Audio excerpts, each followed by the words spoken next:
Bom dia, boa tarde, boa noite, boa madrugada. Sejam muito bem-vindos ao canal Física na Teia, rumo ao Enem 2018. Professor Ederaldo, e é um prazer estar novamente com vocês. Hoje nós vamos aqui falar sobre o Enem. E para falar sobre o Enem, eu trouxe um tema bastante polêmico aqui, né? O desempenho e status socioeconômico no Enem 2011, 2012 e 2014. A gente vai ver como esse fator aqui influencia no desempenho dos alunos aqui do nosso país em relação ao Exame Nacional do Ensino Médio. E para a gente analisar, a gente tem que... Primeiro eu vou falar para vocês que no Enem não tem questões. O Enem é feito de itens. O nome apropriado são itens. A gente vai analisar alguns itens de física da prova do Enem desses anos aqui.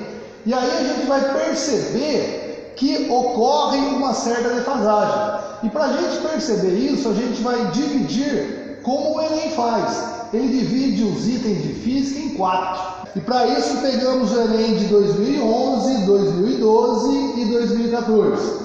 3 anos de Enem, para que a gente possa ver o quanto influencia o status socioeconômico no desempenho dos alunos. Então, o primeiro slide aqui nós temos, o Enem 2011, 2012 e 2014. Você percebe que o 2011 e o 2014 eles estão muito parecidos, a curva aqui é muito parecida, né? Já o 2012 ele está um pouco acima aqui. Vamos entender esse sistema cartesiano aqui. No eixo das abscissas, no eixo horizontal, nós colocamos o status socioeconômico, SSE, e ele vai de 0 a 40 pontos. Como que foi feita essa divisão de 0 a 40? Eles pegaram, através de pesquisa, por exemplo, quantas televisões tem na casa da pessoa, quantos carros tem no domicílio, qual é o salário do chefe da família, enfim, cada item contribuía a um certo número de pontos. Somando esses pontos, por exemplo, aquele aluno, aquele estudante que tem de até 17 pontos, ele é enquadrado na classe D e E. A classe D e E é chamada de baixa, classe baixa, nível socioeconômico baixo. Já aquele aluno que ficou entre os pontos 17 e 23 é a classe C, que é a classe média, essa parte que é essa faixa aqui.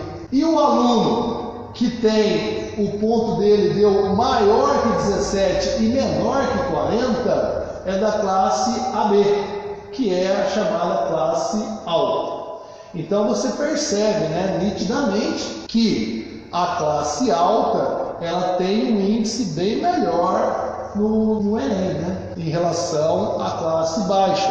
Aqui você tem no eixo das ordenadas média dos itens de física. Vamos analisar 2012, por exemplo. Se você perceber, a classe alta aqui, 40 pontos. 40 pontos, eles fizeram no Enem uma média de 40% da prova. Se você pegar a classe baixa, 0 ponto, você percebe que fizeram, na verdade, 24% da prova, 24, e aqui você tem 48, é praticamente que o dobro. Foi percebido que a classe alta geralmente é o dobro ou um pouco mais do que a classe baixa. E a gente vai entender o porquê disso, Por que acontece essa diferença? Bom, o Exame Nacional do Ensino Médio, de Física que a gente está falando, ele é dividido em 4 categorias. A primeira categoria a gente chama de exercícios de fixação. O que são os exercícios de fixação? São exercícios mais simples, exercícios de livro didático normais, E depois nós temos problemas de lápis e papel. Já são exercícios mais bem elaborados, onde o aluno ele precisa interpretar o texto, ele precisa saber o português da física. O aluno ele precisa ter informação sobre a física, a teoria, a ciência, E ele precisa também saber lidar com a matemática. Então são exercícios mais complexos, mais bem elaborados. Nessas duas classificações, a gente percebe aqui os itens, né, que requer treino, e bastante treino. E aí você percebe a diferença entre os alunos de baixa e alta. Os alunos de alta, eles são muito mais bem treinados do que os alunos de baixa. É por isso que dá essa diferença de quase o dobro. São nessas duas classificações. A gente classifica como problemas contextualizando no cotidiano. E aí também a gente percebe que não tem muita diferença entre o baixa e o alto. Por quê? Porque é tão difícil você, né, contextualizar no cotidiano, porque fazer ciência, muitas vezes, né, a gente tem que fugir da realidade. A gente pega modelos idealizados para que a gente possa abordar, para que a gente possa tratar esse sistema, esse modelo. E quando a gente vai contextualizar no cotidiano, a gente acaba confundindo o aluno, né? Fica difícil para o aluno. Então essa classificação dos itens é igual para tanto para o cara de baixo, o cara de alto e o cara de média. É difícil para todos, né? O rendimento deles é muito pequeno. Vocês vão perceber aqui nos exemplos que é muito pequeno. Por último, a gente tem a classificação do física moderna e contemporânea. E aí a gente percebe também que não tem muita diferença para os níveis socioeconômicos. Por que não tem diferença? Porque os alunos acabam, acho que eles nenhum sabem. Eles chutando a prova inteira ou não, dá na mesma. A gente percebe aqui por esses itens que eles não sabem física moderna, que não está sendo ensinado física moderna, né? Então, a gente precisa rever o ensino de física, né, nas escolas e tudo mais.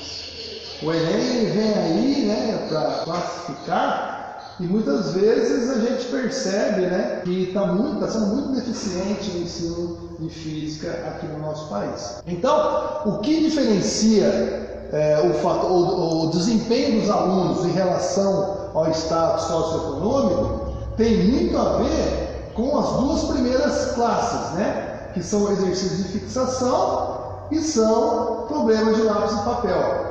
Nessas duas classificações, a gente tem que os alunos de alta são mais treinados do que os alunos de baixo. Já problemas contextualizados no cotidiano e física moderna e contemporânea, os alunos realmente eles não sabem. E é isso que eu vou mostrar para vocês agora. Beleza? Então, vamos começar aqui com o primeiro, que é exercício de fixação. Os exercícios mais simples. Eu vou pegar aqui para vocês esse primeiro item aqui. Esse primeiro item, eu vou explicar aqui, ó. O que é IF? Né? É índice de facilidade. É o quanto de aluno que acertou esse item. O que é o ID? ID é o GAC, né? É a diferença entre a nota de 27% dos melhores e 27% dos piores, né? Esse ID aqui, quando ele é maior que 40%, ele quer dizer que o item ele classifica bem, né? Se ele for menor, não. Aqui nós temos 9% que acertou a letra A, 11% a letra B, 8% a letra C, 12% a letra D e 59% a letra E. Nós temos que socioeconômico baixo, 51% acertou essa questão. Já do médio foi 61% e do alto 76%. Aqui a gente percebe, né, que o alto acerta mais do que o baixo e que o médio. Agora, vamos ver a dificuldade desse item aqui, né? Aí você olha lá, ó. Você percebe que no extremo do alto, nós temos lá o quê? Quase que 90% dos alunos de classe média alta acertaram esse item. E aí você pega o extremo baixo, você percebe que 42% dos alunos do extremo baixo acertaram esse item. Então você percebe que é mais que o dobro, né, dos extremos. Você pega o extremo alto, ele tem o dobro de acerto, o dobro de pessoas acertando em relação ao extremo baixo. Outra coisa importante aqui, ó. Vamos analisar o porquê que aconteceu isso. Essa foi uma questão considerada fácil, mais da metade dos alunos acertaram. Ela fala de um país, né, onde tem uma região plana, chuvosa, ventos fortes e com pouco recurso hídrico. E ele quer saber qual dessas alternativas é a correta. Aí você, bom, ventos constantes, poxa, ventos constantes, região plana. Aí você fala, bom, ventos constantes, a energia é eólica, né? Então foi fácil do aluno perceber nesse exercício que a letra certa era a letra T. Mas ele poderia, por exemplo, analisar aqui biocombustíveis. Para eu ter biocombustível, eu teria que ter plantação no local, né? Plantação, por exemplo, de cana-de-açúcar. E nesse local aqui não tem recursos hídricos para eu ter uma plantação. Então, essa daqui não dá certo. Solar, pô, lá chove muito. Então, não ia, tempo muito nublado, não daria para utilizar bem a luz solar. Nuclear tem um grande risco ambiental. Então, nuclear também não daria certo. Hidráulica, ele fala aqui, ó, poucos recursos hídricos. Então, essa questão, você vai eliminando, você chega facilmente na letra E. Então, foi uma questão fácil, mas foi uma questão com ID de 58, então foi uma questão que classificou, né? Olha, essa questão é uma questão muito trabalhada, uma questão de cinemática, de velocidade média, e mesmo assim, mais da metade errou, só 43% acertaram. O ID é 57, então é uma questão que classifica. Aqui você percebe também que continua, né? Você pegar o extremo alto, você tem lá 80% dos alunos acertando a questão. Se você pegar o extremo baixo, você tem aqui, ó, 30% dos alunos acertando a questão.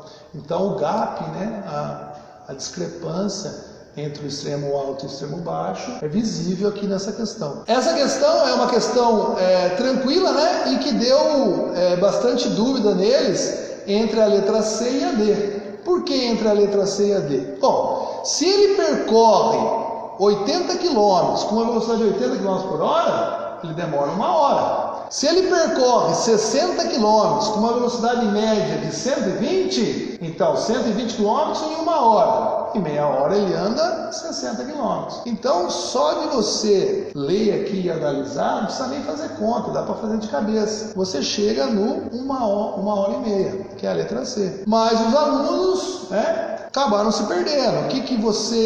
Qual conclusão que nós chegamos? A gente chega à conclusão que os alunos, principalmente de baixa, são pouco treinados, em relação aos alunos de alta. Em exercício de fixação, a gente percebe claramente que os alunos mais treinados, eles vão melhores. E esses alunos são da classe alta. A classe baixa está ficando para trás em relação a esse tipo de item, né? Olha, esse item aqui, ele é interessante porque o aluno ele tem uma intuição óbvia, um raciocínio lógico que muitas vezes não é o correto, não é o científico certo. Aqui ele está falando de pressão, e pressão está relacionada à área. Nós sabemos, o aluno que está treinado, que estuda, ele sabe que pressão e área são inversamente proporcionais.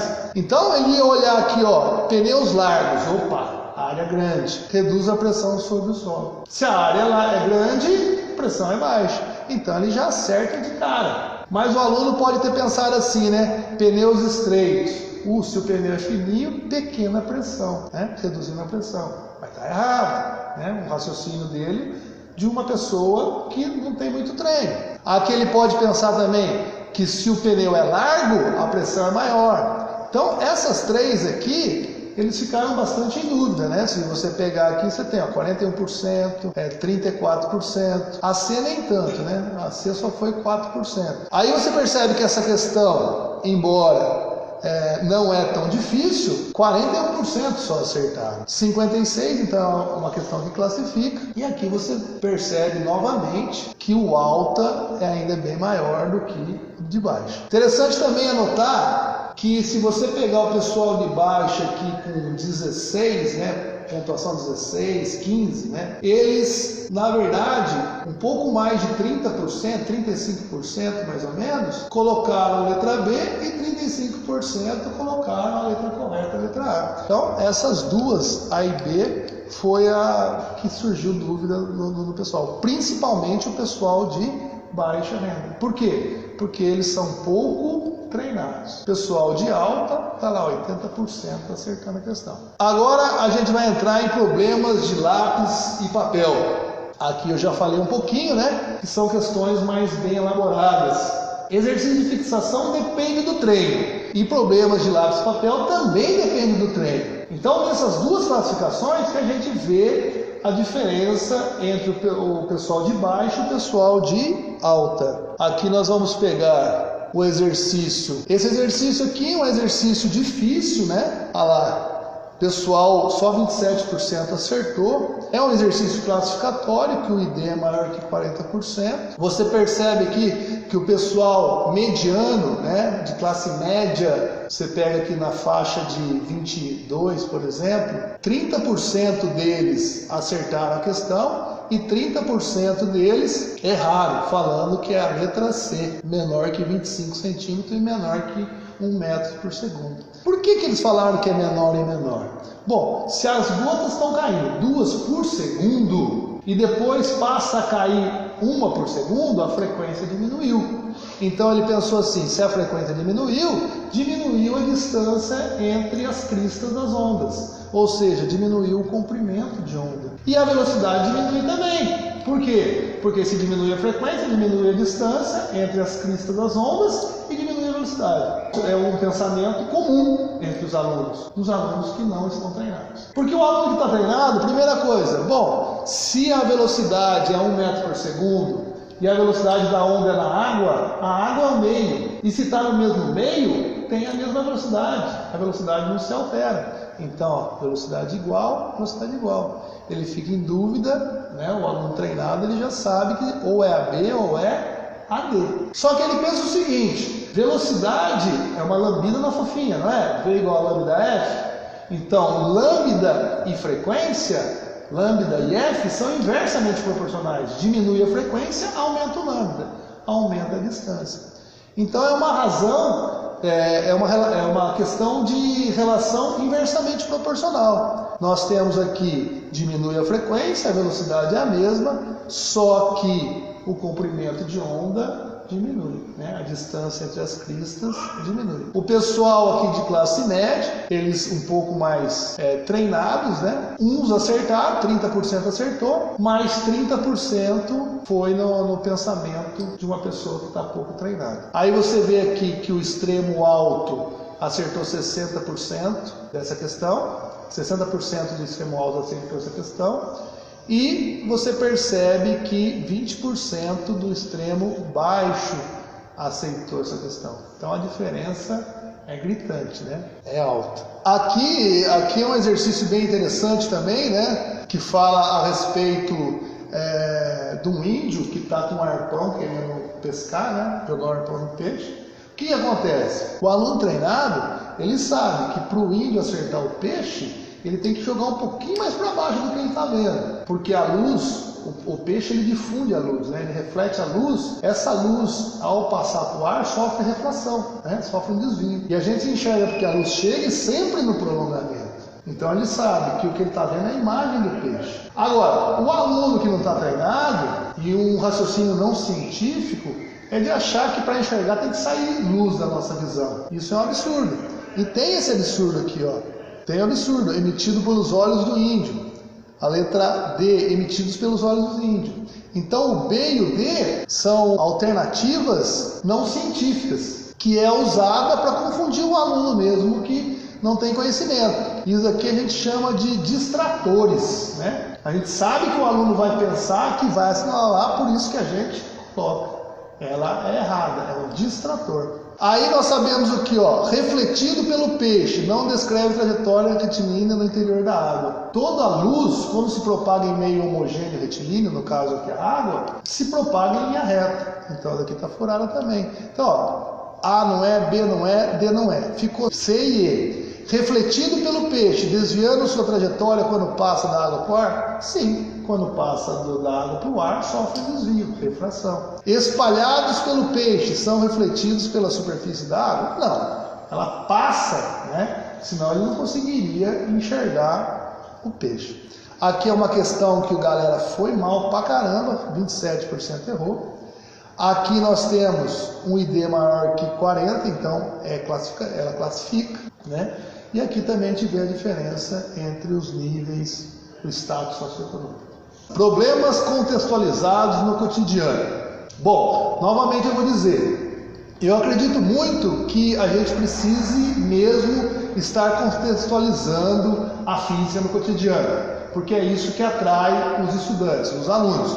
Mas a gente tem que tomar muito cuidado, porque nem tudo dá para contextualizar. Tem coisas que não dão para contextualizar, e aí quando a gente contextualiza, a gente passa a deixar a questão sem sentido ou errado, tá? Então tem que tomar muito cuidado nessa hora de contextualizar. Aqui ele pegou um exercício de uma porta, né? Aqui você percebe o quê? Você percebe que foi muito mal, né? O pessoal foi muito mal, só 7% acertou. O ID da questão é 11%, muito ruim. Quer dizer que essa questão não classifica ninguém. E todo mundo foi mal, né? No geral. Vocês vão perceber que essa classificação aí, problemas de contextualizados no cotidiano, todo mundo vai mal. Então não tem muito a ver, ou não tem quase nada a ver com o status socioeconômico. Aqui você percebe a letra A e a letra B, que não científica, né? Força na horizontal, a porta tem um peso na vertical, então ela vai puxar a parede para frente,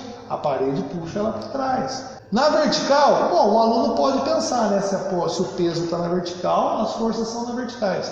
Essa daqui, o aluno que não tem conhecimento, ele vai chutar essa daqui, tanto é que o C, olha lá, a maioria das pessoas chutaram, dos estudantes chutaram o C, porque é a que mais aparenta estar correta, né? Mas na verdade, se você fizer uma análise de forças, você vai chegar na conclusão que a resposta certa é a resposta D. Você poderia ficar em dúvida na E, mas se você fizer direitinho o análise das forças, né? A porta puxa a parede para a direita, a parede puxa a porta para a esquerda, né? Nesse ponto aqui, a porta empurra a parede para baixo, então a parede empurra a porta para cima, só pode ser essa daqui. Então essa daqui é uma questão que não classificou, né? O ID é muito baixo, todo mundo foi mal. Essa daqui, uma questão de pressão, né? Pressão da coluna líquida, né? DGH, pressão de uma coluna líquida, pressão hidrostática, depende da altura, mas da altura do que? Da altura do nível da água e da onde está a ducha. Então só pode ser o H3. E mesmo assim, né, uma questão que para quem tem conhecimento é fácil, o pessoal errou, né? 29% só acertou. O ID dela também foi muito baixo, 22%, não serve como uma questão para classificar.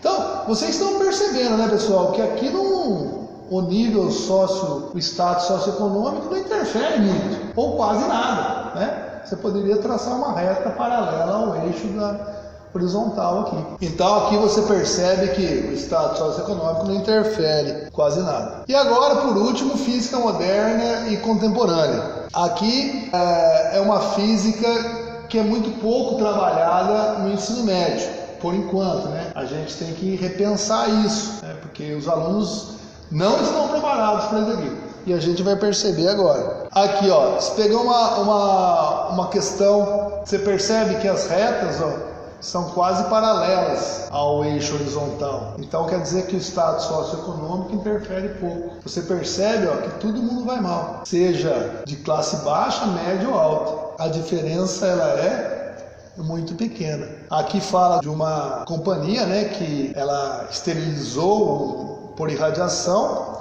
e ela pergunta aqui qual é o perigo, né? O material é incapaz de acumular radiação, não se tornando radioativo por ter sido irradiado. Ou seja, o aluno deveria ter o conhecimento que nem todo material que sofre irradiação vai ficar radiativo. Então a questão certa é a questão A, uma questão tranquila se o aluno tivesse conhecimento. Mas a gente percebe que os alunos aqui, eles chutando as alternativas ou tentando fazer, dá mesmo. A gente percebe que o conhecimento, né, através dos itens, que o conhecimento dos alunos em radioatividade é muito pequeno. Aqui nós temos uma outra de radioatividade, né? Que é uma menina. A menina ela queria se bronzear e ela deitou no quarto dela com luz incandescente. E ela queria que ficar bronzeadinha, mas não conseguiu, né? Infelizmente a linda menina não conseguiu se bronzear, ficar bonitona lá. Por que ela não conseguiu? Bom, aí tem as alternativas aqui, né? Era só pensar o seguinte: se eu ficar no sol, para eu ficar bronzeado, o sol tem que estar fraco ou tem que estar forte? O sol tem que estar forte. E forte está relacionado ao quê? Está relacionado à intensidade. Então, se o estudante percebesse, para que ela ficasse bronzeada, ela precisaria de uma intensidade de luz maior, então ele colocaria baixa intensidade de luz. Então, um exercício que, se tivesse conhecimento, seria um exercício fácil. Mas devido aos alunos não terem esse conhecimento, 15% só acertou essa questão. O ID foi 22%, também é uma questão que não classifica. Então, a gente cai na mesma coisa do que os outros itens anteriores, né? O status socioeconômico, quase nada interfere. Então, nós temos aqui, né, pessoal? Baixa frequência. Baixa frequência, bom, a luz incandescente, ela está no espectro visível, né? VAA, VAA, V. Vermelho, laranjado, amarelo, verde, azul, anil, violeta. Realmente, o vermelho tem frequência mais baixa do que o violeta. Mas não é por causa dessa frequência, né? Alguns alunos colocaram lá. 15% dos alunos colocaram. Realmente a frequência é mais baixa. Mas não é por isso. A amplitude inadequada, curto comprimento de onda. O aluno poderia ter colocado, ó, 20% colocou curto comprimento de onda. Realmente, o aluno pode ter pensado assim: bom, o que faz bronzear é o ultravioleta. E o ultravioleta tem alta frequência. E alta frequência tem baixo comprimento de onda. Mas não era essa a resposta. O fator que influenciou aqui foi que a baixa intensidade da luz fez com que não bronzeasse. Tinha que lembrar do sol forte e do sol fraco. Aqui é interessante, né? Ó, alunos médios, né? Mais ou menos 15%, falaram que a resposta certa era a resposta A mesmo, né? Que é a correta. E os outros falaram que é a resposta D. Mas não é isso. Bom, então, pessoal, o que eu quis mostrar para vocês era isso, né? Os itens da prova de física, que foram divididos em 4 classes. As 2 primeiras classes, elas dependem de treino, e a gente percebeu que o status socioeconômico influenciou bastante. Se a gente pegar o extremo de baixa e o extremo de alta, o gap, né, a diferença, a discrepância é muito grande. Quase mais do que o dobro. Já as outras 2 classes dos itens, a gente percebeu que o status socioeconômico não interfere tanto. Então, nessas últimas 2 classes, né, os problemas contextualizados no cotidiano em física moderna e contemporânea, isso nós professores, escolas, precisamos rever bastante isso, porque pelo que vimos aqui nos itens, eles não sabem, né? Agora, os outros, 2 classificações, exercício de fixação e problemas de lápis e papel, é questão de treino. Onde estão as pessoas com alto SSE, elas têm mais treino do que as pessoas do baixo SSE. Mas era isso que eu queria passar para vocês. Divulguem, né? Conversem a respeito, estudem o que vocês precisarem, estamos aí, estamos aqui para você, para te auxiliar, estamos aqui para facilitar o seu aprendizado. Aprenda a aprender, né? Aprenda a aprender e muito sucesso aí no Enem e em todas as provas e na vida. Forte abraço, beijo no coração. Valeu!